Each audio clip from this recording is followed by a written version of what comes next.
Pero él tenía todavía que representarse como lo que era, esa dignidad, ese poder, esa imagen de los Austrias, ese poder que se suponía que tenían. ¿Pero qué le coloca además el pintor?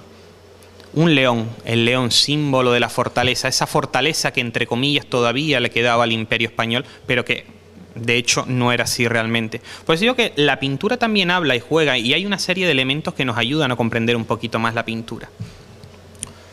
Fíjense, a finales del siglo XVII, esto no tiene nada que ver con lo que estábamos viendo. Estamos viendo la tradición española, ese uso del claroscuro, esos fondos neutros en la pintura. ¿Qué pasa? A finales del siglo XVII reina en España un rey que se llamaba Carlos II, el famoso hechizado. Y él llama a la corte a un pintor italiano que se llamaba Luca Jordán. Bueno, realmente italiano era Luca Giordano, pero nosotros lo castellanizamos como Luca Jordán.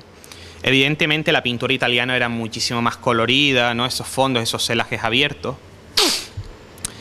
Pero piensen ustedes que Carlos II fue un rey pues muy enfermo, que no tuvo descendencia, y justamente a la muerte de él es cuando entra la nueva dinastía a gobernar en España a partir de 1700, con hacer los Borbones hasta el día de hoy. Yo les decía que la pintura hay que saber leerla, ¿no? Porque hay elementos que nos ayudan a la iconografía, que es muy importante. Aquí aparece a caballo y además está como pisoteando un moro. Él está recordando a uno de los santos más importantes o más famosos de España, que era Santiago, el apóstol Santiago. Ustedes recuerdan que Santiago fue un santo, bueno, en la época de la Reconquista siempre se le pintaba a caballo, ¿no? Con el moro debajo, y era Santiago Matamoros. Cuando nos fuimos a la conquista de las Américas, pues se le colocaba a los pies a un indio con plumas y era Santiago Mataindio.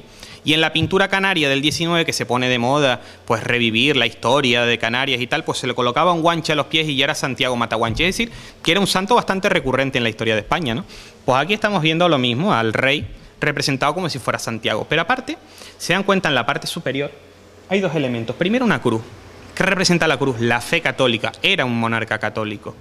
Y aparte, ¿qué lleva? Hay como una especie de angelote, que no es un angelote, pero bueno, aquí lleva una copa en la mano. ¿Qué representa esa copa? La fortuna. Le está deseando fortuna al monarca.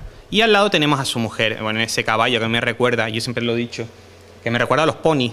A los ponis que cuando uno era niño, recuerda que tenía mi prima, que los peinaba y tal, ese tipo de, así como muy ñoños, por decirlo de alguna manera, ¿no? Esos ponis. Pero hay algo interesante, ¿no? Es este personaje de aquí. Este parece como una sirena que le está dando como un regalo, ¿verdad? Una especie de un ramillete como de frutas y demás a la reina. ¿Qué significa este personaje? Es la fecundidad. Le está diciendo a la reina, por Dios, dale un hijo a Carlos II. Claro, para que pudiera la monarquía sucederse y continuar los Austrias los siglos siguientes. ¿Cuál es el problema? Que el problema no era de ella. El problema lo tenía él, que no podía tener hijos, ¿no? Entonces, por eso digo que la pintura tiene esos elementos que son graciosos y dignos de ver esos detalles. Evidentemente, todo cambia cuando entran los Borbones a partir de 1700 y el retrato francés. El retrato francés es mucho más pomposo, teatral, más de boato, esos aparatos teatrales que se colocan, esos telones, esa pintura mucho más movida. Y además, es el momento del auge de las pelucas, ¿no? Que nosotros estamos acostumbrados cuando vemos una película de época a las pelucas, pero ustedes saben de dónde vienen las pelucas, porque las pelucas se conocían ya desde los tiempos de los egipcios, pero se ponen de moda en Europa en 1624, cuando un rey francés que se llamaba Luis XIII, pues resulta que decían que era un hombre, en fin, muy viril.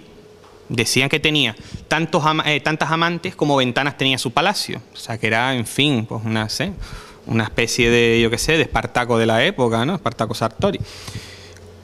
Pero tuvo un problema muy grande este señor, es que se quedó calvo. Entonces, claro, no podía, en fin, aquella virilidad y eso, estando calvo. Pues que resulta pues que él decidió hacerse una peluca. En aquellos momentos eran pelucas de cabello humano. Luego ya se utilizan con crines de caballo, pero bueno, que eran pelucas humanas. Y claro, si el rey se ponía una peluca, toda su corte se tenía que poner una peluca. Había que dignificar la imagen del rey. Y entonces ya como que se ponen de moda, primero en Francia, luego ya pasa a Inglaterra y ya en el siglo XVIII ya se expande hasta el día de hoy, que ustedes visto en las noticias, ¿no? Como todavía en la Cámara de los Lores y los jueces ingleses todavía utilizan esas tocados y esas pelucas, ¿no? Pero qué bueno que viene esa época, ¿no?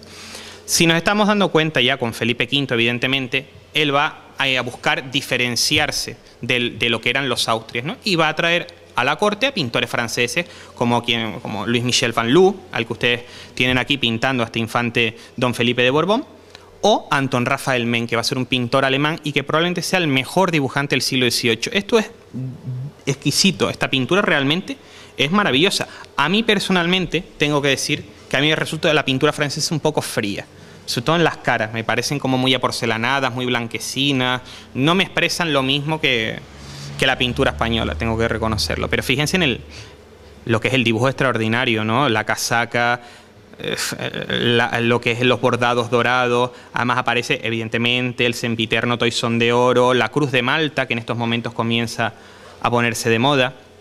Pero además, este es un personaje que fue uno de los más cultos de la época.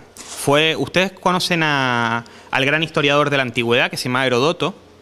Pues él fue el primero en traducir del griego al castellano de la época esos textos griegos, es decir, que era un personaje muy culto. Y cómo el pintor, digamos, representa en esa pintura el carácter del personaje, pues colocándole una columna clásica al fondo, en ese recuerdo de la antigüedad clásica de Grecia. Y además le coloca una mesa y un libro, porque él era traductor. Son esos otros elementos que aparecen en la pintura, pero que nos ayudan un poquito a comprender la esencia del personaje. Pero claro, hablar de pintura en el siglo XVIII en España es hablar de Goya. Goya es, en fin, pues el gran maestro, ¿no?, de ese tránsito del siglo del XVIII al XIX. Aquí estamos viendo que él era un profundo admirador de Velázquez.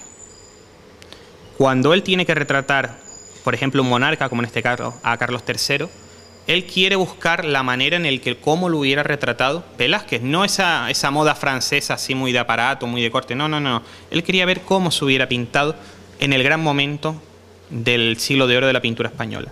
Y cuando pinta al monarca, aquí como cazador, lo representa con un perro. Generalmente para nosotros el perro que representa la fidelidad, ¿no? Sabe que es el amigo más fiel del hombre, siempre es el perro. Pues no, en este caso no. Aquí está representando al pueblo dormido, tranquilo, sereno, porque sabe que está a los pies de un monarca que es justo, que fue un gran gobernante. Es esa doble lectura que tiene la pintura.